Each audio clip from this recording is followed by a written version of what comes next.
I rarely interact with a client or conduct a seminar when the topic of social media doesn't come up.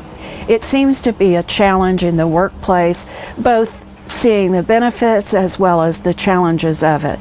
Social media certainly has a lot of benefits. It's provided a wonderful venue for marketing, for recruiting, for applicants who are looking for a position. So it has a lot of benefits in our workplace, but there are also some challenges. I heard this morning, in fact, that there are now 1 billion users of Facebook. Chances are one or more of those users works for you. So you have employees who are accessing social media, probably at work and certainly at home and in their leisure time. So what are some guidelines for managing these challenges? The first guideline is to have a solid, sound policy that you as the employer enforce. If you do not want employees accessing social media for personal reasons, whether it's Facebook, Periscope, Snapchat, any of the many social media sites there are, then put that in the policy and enforce it. I once worked with a client, however, who, as the CEO, he wanted to access Facebook at work but didn't want his employees to do so. So it's important that you are consistent in writing the policy and certainly in enforcing it. Realistically, it is a challenge to completely prohibit personal use of social media at work. Social media has become so intertwined with our lives that to completely separate it at work is probably unrealistic and going to be difficult to enforce.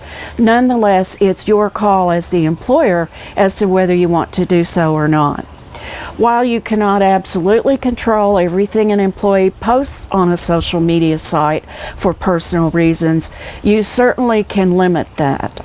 You can require, again through sound policy, that the employee not put information that's proprietary for your organization, information about customers, information about personal matters involving coworkers or managers and supervisors. You also can ask that the employee place a disclaimer on the social media site stating that the views are that of the personal employee's view and not representative of the company. Remember that harassment extends to social media as well. So all of those are things you want to prohibit in the policy, and again, make sure that you enforce it.